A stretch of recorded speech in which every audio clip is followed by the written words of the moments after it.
Cell the unit of life. इस chapter के 3 part अभी तक हमने डिस्कस कर लिए हैं, जिनके अंदर हमने जो इंपॉर्टेंट क्वेश्चंस हैं उनको डिस्कस किया है। हमने इस चैप्टर के एक भी क्वेश्चंस को नहीं छोड़ा अभी तक। जितने भी क्वेश्चंस किए हैं इस चैप्टर को कवर करते हुए लिए हैं। तो चलिए स्टार्ट करते हैं 4th part. What is the main arena of cellular activities in eukaryotic cells? 4 option आपके सामने है। पहला है न्यूक्लियस, दूसरा है साइटोप्लाज्म, तीसरा है प्लाज्मा मेम्ब्रेन, चौथा है ऑल ऑफ दीज। और इसका जो सही आंसर होगा वो होगा आंसर नंबर बी यानी साइटोप्लाज्म, क्योंकि main arena of cellular activities जो होता है यूकैरियोटिक सेल्स के अंदर वो होता है cytoplasm. Option number B is correct. In an eukaryotic cell, where does the various chemical reactions occurs to keep the cell in living state? 4 option आपके सामने है। पहला है न्यूक्लियस, दूसरा है साइटोप्लाज्म, तीसरा है माइटोकॉन्ड्रिया और चौथा है ऑल ऑफ दिस। और इसका जो सही आंसर होगा वो होगा आंसर नंबर बी यानी साइटोप्लाज्म।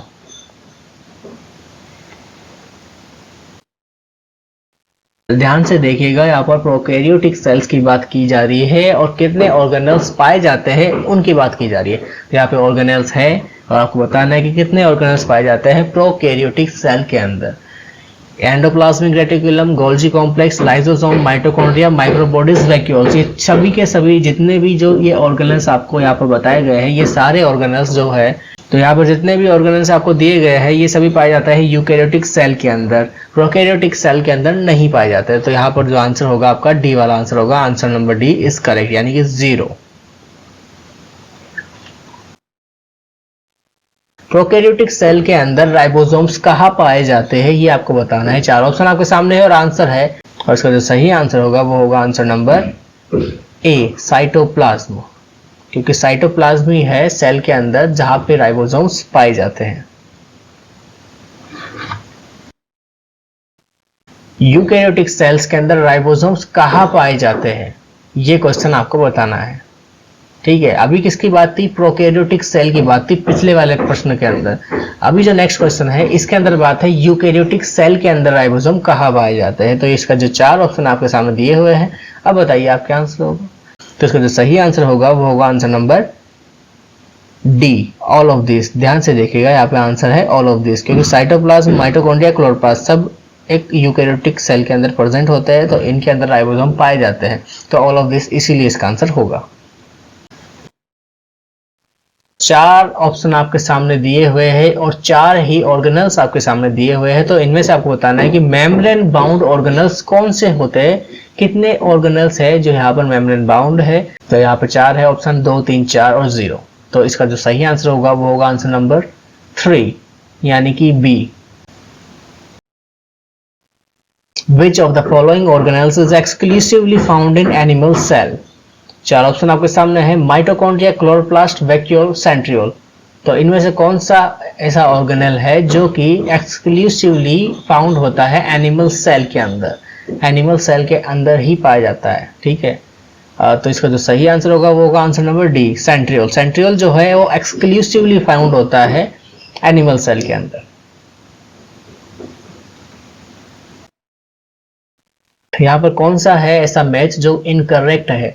स्मॉलेस्ट सेल है माइकोप्लाज्मा, तो यहाँ पे जो सबसे स्मॉलेस्ट सेल है वो है माइकोप्लाज्म। बिल्कुल सही बात है, स्मॉलेस्ट सेल की बात चल रही है तो बैक्टीरिया। यहाँ पे स्मॉलेस्ट सेल जबकि माइकोप्लाज्म है तो बैक्टीरिया कैसे होगा?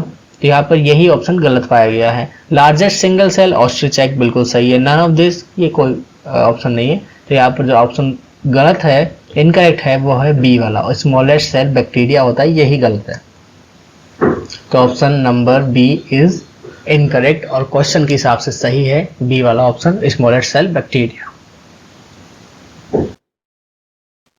माइकोप्लाज्मा सेल की लेंथ क्या है? What is the length of mycoplasma cell? Mycoplasma cell जो कि सबसे स्मॉलेस्ट सेल है उसके बारे में हम बात कर रहे हैं और उसकी लेंथ क्या होती है वो आपको बतानी है। तो यहाँ पर जो स्मॉलेस्ट सेल की लेंथ होती है वो होती है 0.3 माइक्रोमीटर।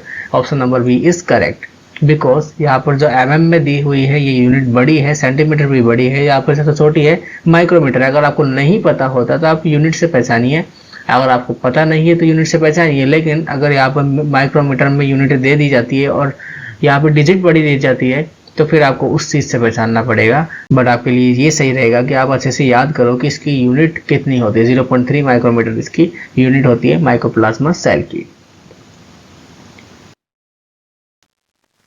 अब आपको बताना है कि बैक्टीरियल सेल की लेंथ कितनी होती है। बैक्टीरियल सेल की लेंथ जो होती है वो होती है 3 to 5 माइक्रोमीटर। इसका आंसर जो सही होगा option number B is correct. RBC का डायमीटर पूछा जा रहा है कितना होता है, तो इसका जो सही आंसर होगा आरबीसी का डायमीटर जो होता है वो होता है 7 micrometer. Answer number A is correct, यानी कि 7 माइक्रोमीटर इज करेक्ट। जो लॉन्गेस्ट सेल होती है ह्यूमन बॉडी के अंदर उसके बारे में बात कर रही है, तो मसल सेल नहीं, मसल सेल नहीं होती। कार्डियक मसल सेल ये भी नहीं होती। नर्व सेल, बिल्कुल नर्व सेल जो होती है लॉन्गेस्ट सेल होती है ह्यूमन बॉडी के अंदर, और डी वाला ऑप्शन नन ऑफ दिस है। तो इसका जो सही आंसर होगा वो होगा नर्व सेल। तो इसका जो सही आंसर होगा वो होगा option number C is correct, यानी नर्व सेल इसका सही आंसर होगा। यहाँ पर इनकरेक्ट मैचिंग कौन सा है, तो आपको ध्यान देना है कि क्वेश्चन में इनकरेक्ट पूछा गया है। अब आप देखिए कि ऑप्शन क्या दे रहा है। ऑप्शन बोल रहा है कि आरबीसी जो होती है राउंड और बाइकॉनकेव शेप की होती है, बिल्कुल सही बात है। डब्ल्यूबीसी अमीबॉइड होती है, ये भी सही है। ट्रैकेट की बात करें तो ये एलोंगेटेड होती है, बिल्कुल सही है। नर्व सेल जो होती है, आपने नर्व सेल का डायग्राम भी देखा है, अच्छे से जानते हैं। नर्व सेल लॉन्ग होती है और नैरो होती है, तो यहाँ पे नैरो वाला ऑप्शन जो है वो गलत है। नैरो वाली नहीं होती, लॉन्ग वाली होती है। तो लॉन्ग एंड ब्रांचिंग हम कह सकते हैं नर्व सेल होती है, बट नैरो नहीं होती। ये वाला ऑप्शन जो है वो इसमें गलत है। तो यहाँ पे जो सही आंसर होगा वो होगा आंसर नंबर डी, यानी long and narrow nerve cell. ये जो डायग्राम आपको दिया जा रहा है, यहाँ पर आइडेंटिफाई करना है आपको A B C D and E को। तो यहाँ पर इस डायग्राम के अंदर हम आइडेंटिफाई करते हैं। सबसे पहले देखते हैं कि जो इजीली हमें विजिबल है वो कौन कौन से है। यहाँ पर ई वाला जो है इजीली विजिबल है, जो न्यूक्लियस के अंदर बताया जा रहा है। तो न्यूक्लियस के अंदर सिंपल है न्यूक्लियोलस होता है। ई वाले ऑप्शन में न्यूक्लियोलस कहाँ आ रहा है, यहाँ पे ए में आ रहा है और बी में आ रहा है, एंड और किसी में नहीं आ रहा। तो यहाँ पे ए और बी में से हमको एक चूज करना पड़ेगा। तो सबसे पहला है अपना ऑप्शन ई वाला करेक्ट है, यानी न्यूक्लियोलस है। अब हम देखते हैं और कौन सा है। सी वाला आसानी से दिख रहा है हमें। सी वाला जो है ये न्यूक्लियस के ऊपर की कवरिंग की बात कर रहा है।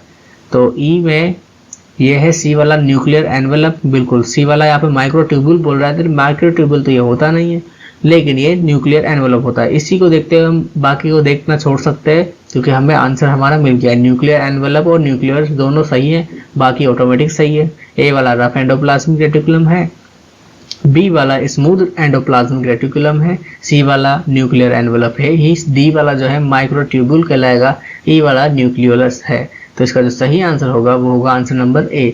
Answer number A is correct, option number A is correct.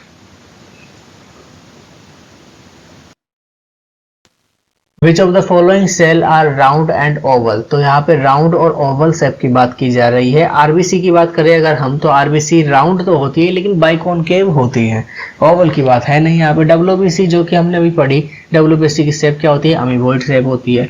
Columnar cell जो कि एक तरह से आपको नाम से पता चल रहा है कॉल्यूमनर सेल्स, तो ये राउंड और ओवल तो होगी नहीं। अब लास्ट जो ऑप्शन आपके सामने आता है वो आता है मीजोफिल सेल। मीजोफिल सेल जो होती है वो ही इसका सही आंसर होगा। राउंड एंड ओवल सेल जो होती है वो होती है मीजोफिल सेल्स की। तो इसका सही आंसर होगा answer number D, mesophyll cell. तो आज की इस वीडियो में बस इतना ही। मिलते हैं नेक्स्ट वीडियो में इसी चैप्टर के नेक्स्ट पार्ट के साथ, जिसमें हम इसके आगे के क्वेश्चंस को डिस्कस करेंगे। तो मिलते हैं नेक्स्ट वीडियो में।